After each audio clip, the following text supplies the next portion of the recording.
का नाश करने वाले भगवान से कभी अमंगल नहीं हो सकता। यही तो है आत्मा। आत्मा कौन है? आप ही तो है।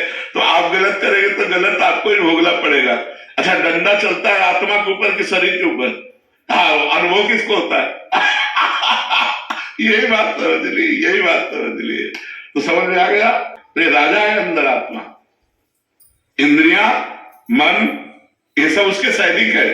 ये गलत करेंगे तो पकड़ा कौन जाएगा? राजा ही तो पकड़ा जाएगा। तो वही वही वही आत्मा को बार बार पुनरपि जननम पुनरपि मरणम पुनरपि जननी जठरे शयनम, बार बार जन्म, बार बार मरण, बार बार नर्क, बार। इसीलिए वर्तमान में हमको नाम जप करना है। हम कई बार बताया, ना भूत की चिंता करो ना भविष्य की, और नाम जप करो तो भविष्य भी अच्छा होगा और भूत मिट जाएगा। जो हमें पूर्व की बीती हुई बातें हैं वो जलाती हैं, तो वो तो बीता हुआ समय है, लेकिन वर्तमान के समय को हम नष्ट कर रहे हैं राग द्वेष में। तो बुद्धिमानी यह है कि जो बीत गया अच्छा या बुरा वो तो बीत ही गया, अब हमें वर्तमान को संभालना चाहिए, इस मिनट को संभालना चाहिए।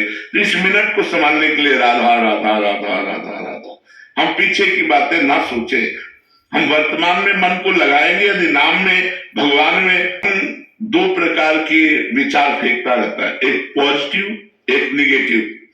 अगर हम नाम जप करेंगे तो पॉजिटिव प्लस होता जाएगा, अगर नाम जप नहीं करेंगे तो निगेटिव प्लस होता है, और निगेटिव प्लस होता है तो डिप्रेशन में लोग पहुंच जाते हैं।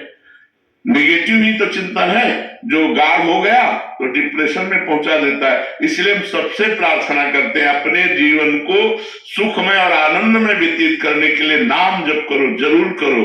काउंटर खरीद लो, 50,000, 60,000, 1,00,000 ऐसे नाम जप करो, देखो उन्नति होती है कि नहीं, मंगल होता है कि नहीं, तुम्हारे विचार बदलते हैं कि नहीं, तुम्हारे भाव बदलते हैं कि नहीं, तुम्हारे को आनंद अनुभव आता है कि नहीं। करो। अब आनंद रुपए में नहीं है, मकान में नहीं है, पद में नहीं है। देखो, हमारे विचार अगर पॉजिटिव हुए तो हमें सहज में सुख। दो पंडित को एक सेठ ने निमंत्रण दिया, बढ़िया पूड़ी पुआ रसगुल्ला खीर बढ़िया खवाया और 11,11 रुपया दिए। तो जब बाहर निकले तो दोनों को प्रणाम किया, तो एक उदास था और एक प्रसन्न था। उनका, पंडित जी आप प्रसन्न क्यों हो और आप उदास क्यों हो? उनका प्रसन्न इसलिए कि आज भोजन का भी जुगाड़ नहीं था, आपने भोजन भी कराया और 11 रुपया दिया। बोले आप उदास क्यों हो? बोले वो चाहता सेठ जी क्या करे, विचार ही तो है ना।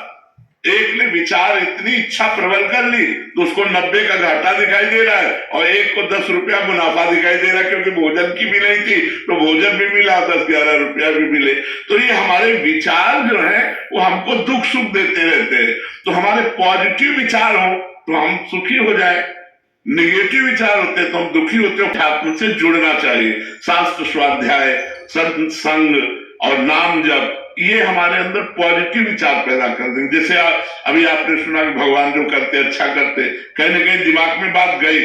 अब कोई बात तुम्हें परेशान करे तो तुम्हें लगेगा यार जरूर थोड़ा कष्ट है, लेकिन इसका परिणाम अच्छा होगा, क्योंकि भगवान जो करते अच्छा होता है। तो हमारे अंदर आई ना पॉजिटिव बात, पॉजिटिव बात आई तो हम दुख को सह सकते हैं। अगर पॉजिटिव बात ना हो तो एक तो बाहरी दुख और एक अंदर विचार का दुख, हम पिस जाते हैं, हम उसी में परेशान हो जाते हैं। वो ऐसी परिस्थिति में यदि किसी ने हमको जान लिया, वो जान लेना कि आप समस्या में हो, बाहरी और आंतरिक, तो आपको वो यूज कर लेगा, सहयोग नहीं करेगा, यूज कर लेगा। इसलिए हमें लगता है हमारे सच्चे सहयोगी भगवान है, हमें नाम जप करना चाहिए। भोगों के बीच में पिस रहा हूं, सबका जाता है, किसी कोई ऐसा नहीं कह सकता कि मेरा मन नहीं जाता, सबका जाता है। जैसे जल का प्रवाह हम कई बार बता चुके हैं, उसे छोड़ो तो ढलान की तरफ जाएगा, जल छोड़ो तो जहां नीचापन होगा वहीं जाएगा।